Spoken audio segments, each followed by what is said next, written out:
Hello and welcome to the Federal Podcast on IPL 2023. I am Aprameya. In this episode, senior cricket writer R. Kaushik joins us to review the second week of the tournament, which from April 3 to 9. Thanks, Kaushik, for speaking to the Federal. My pleasure, Apu.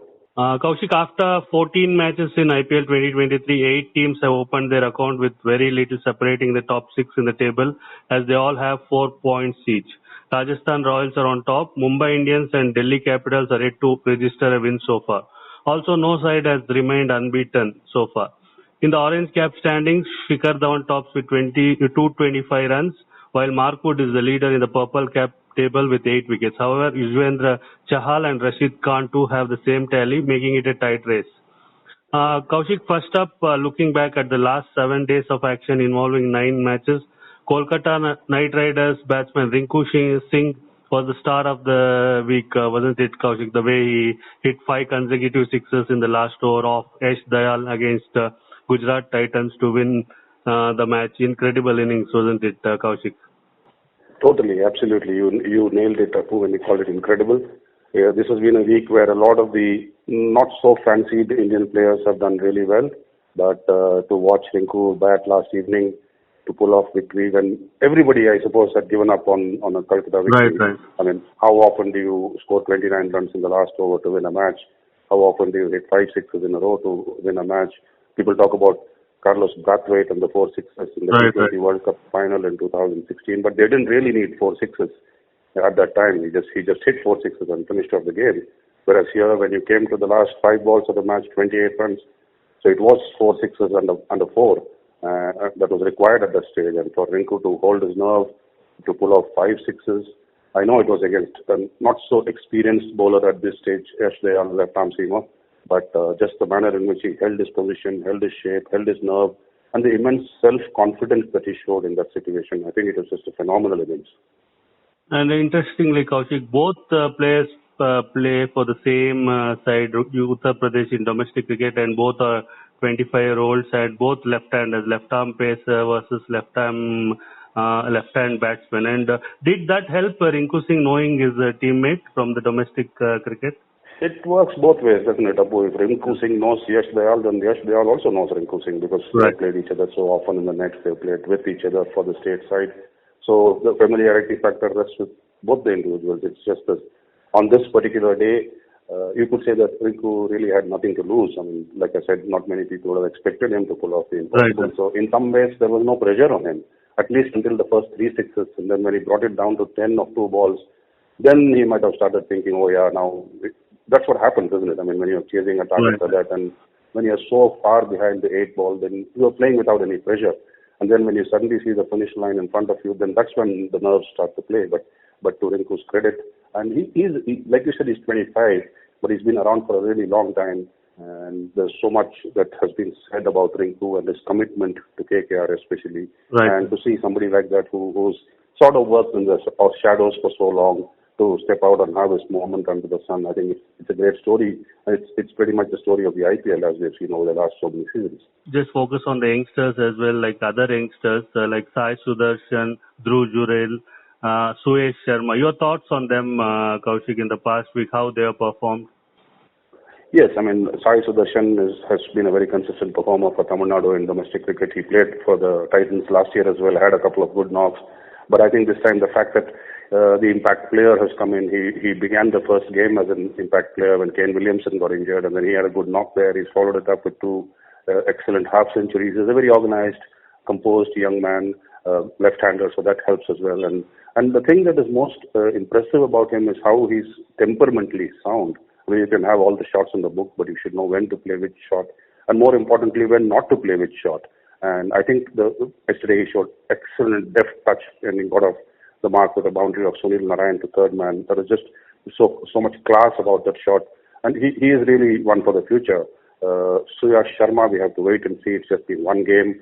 He caught the Royal Challengers batsman unawares. By the time he came on, the game was pretty much in the bag, I would like to think, with Varun Chakravarti and Sunil Narine having done so much damage.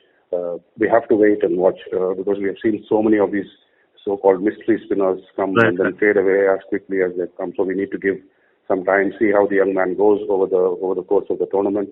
Dhruv Jurel has been there and thereabouts. Again, we are talking about one innings. It was a very impressive innings, of course.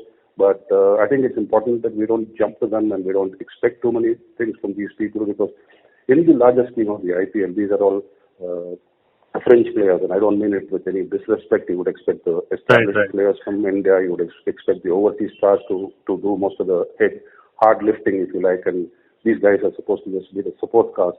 And when they step out and deliver performances like that, the expectations become immense. But it's important to remember that these are young guys who are still finding their feet on the IPL stage, and so therefore we need to be patient, not expect miracles from them every time they come out to play. Kaushik, sticking with individual performances, Surya Kumar Yadav's form has been a little bit of a concern, and do you think is that the reason why Mumbai Indians are still not off the mark? I don't think that is the only reason why Mumbai Indians are struggling a little bit as a batting unit, but there is no denying the fact that Surya Kumar is a huge presence within the Mumbai setup. If you look at the way he's performed in the last 2-3 years, probably even more than that, he brings so much energy and so much balance and feel good. He's capable of hitting good balls for four. He's capable of hitting the ball to every part of the ground. We have seen that. I mean, he's the new 360-degree player. He's as comfortable playing in the traditional V as in the inverted V behind the stumps. And therefore, yes, the fact that he's not been able to get off to a start, that will be a matter of concern.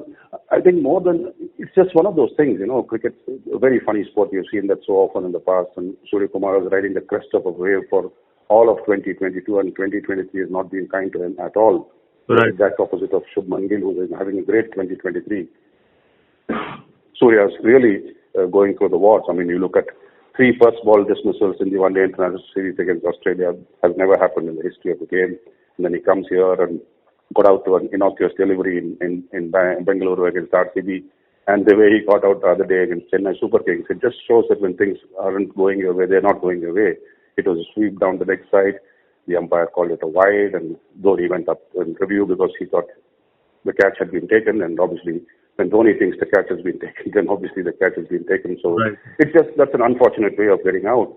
And I think Surya Kumar is crucial to Mumbai's fortunes.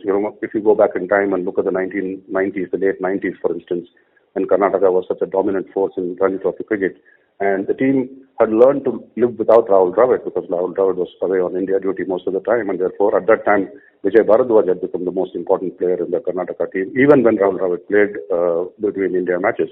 Likewise, I think Surya Kumar has become like the Vijay Bharadwaj of the Mumbai Indians setup, and therefore it is imperative that he finds a way to get out of this rut and to maybe get a 30 or 40, and then he'll be up and running again, and that will make a huge difference to Mumbai's fortunes.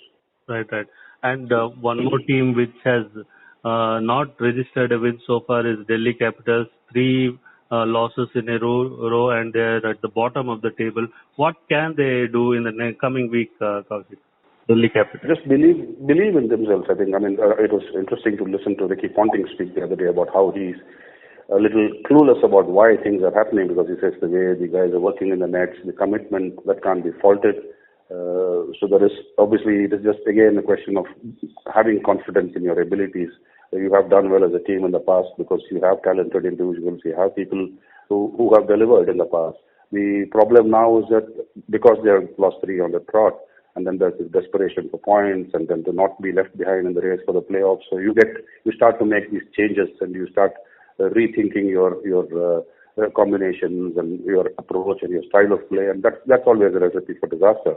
I think if you look at the Delhi Capitals side, then David Warner is probably among the top 5 run getters in the tournament, but he's got a horrendous strike rate of 117. I mean, this is not the David Warner that we know. This is not the person who took Sunrisers Hyderabad to victory in 2016. This is not the David Warner that bowlers fear.